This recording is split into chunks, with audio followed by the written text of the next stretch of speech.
में जो एसी होते थे, जो पटवारी थे, उनकी भी जायदादें मैं आपको बता सकता हूँ, लेकिन उसको सरपरस्ती मेरी किसी को हासिल नहीं थी। वो किसकी सरपरस्ती थी? अब महसूस सब खोली जाए माड़ू खुली भी नहीं इतनी तो पलवान हो गया। तो ये सरपरस्ती किसकी थी, ये बातें फिर मैं अभी करूँगा ना तो शायद मंजिल से भटक जाऊँगा। इसलिए मैंने बड़ी कोशिश की है, बहुत कोशिश मैंने की है, लेकिन जब 98 लोग ख़राबी करें ना, 2 फिर उसको दुरुस्त नहीं कर सकते। जो आप कहते हैं नोटिस नहीं लेते हैं, मैंने सेक्रेटरी साहब से बात की है वहाँ मुजफ्फराबाद में। मैंने कहा ये डडियाल को टारगेट करते हैं बिजली बंद करने के मामले में, और 4 डैम कहने लगा जी मुझे नहीं पता है 4 डैम मीरपुर में कैसे लगे हैं, आपने ये नई बात बताई है। मैंने कहा अच्छा आप सेक्रेटरी गवर्नमेंट है, आपको नहीं पता है? कहने लगा सर मुझे नहीं है। मैंने कहा नहीं पता है, बता दूँ अभी? कहने लगा जी बता दें। मैंने कहा ये ज़िला मीरपुर, इससे ज़िले अलग हुए 1970 के बाद।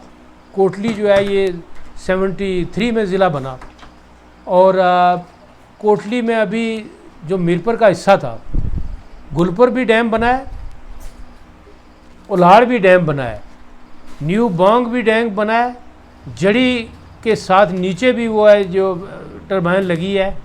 ये 5 बनते हैं, मैंने तो 4 गिने हैं। जी सर, ये पहले आपने बड़ी डिटेल से इसके बारे में बताया। फिर मेरा सवाल ये था कि इस सिलसिले में पार्टी हेड जो है आपके, उनसे आपकी दोस्त बात हुई है या होने का प्रोग्राम है वज़ीर आज़म साहब से? देखें जी, अभी जो है ना ये शाह साहब टूर करेंगे यहाँ पर डडियाल का।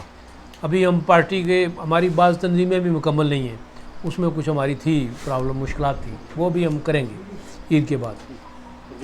जब वो बन जाएंगी सिटी की और जो तहसील की हमारी तंजीम है, ये सदर साहब हमारे बैठे हैं, अभी तो आपने तो नहीं लिया ना अभी तक, ये शाह साहब आकर लेंगे, उनको भी आपसे मुलाकात करवाएंगे।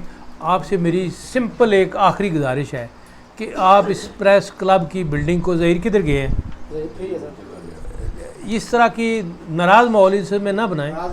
नहीं, बात सुने ना, इसमें इसको फ्रेंडली बनाएं। अफसर शाह साहब को भी इधर बुलाएं, अजहर साहब को भी बुलाएं, दूसरों को भी बुलाएं, सबको बुलाएं, ठीक है। यहाँ पर बुलाकर बैठ कर जो है ये बात करें, इसको मरकज़ियत दें, ठीक है जी। यहाँ से आप लिखें कि ये बातें, अगर मेरे ज़माने में बिजली 18 घंटे बंद रहती थी, आप लिखें जी मसूद खालिद साहब के ज़माने में बिजली 18 घंटे बंद रहती थी।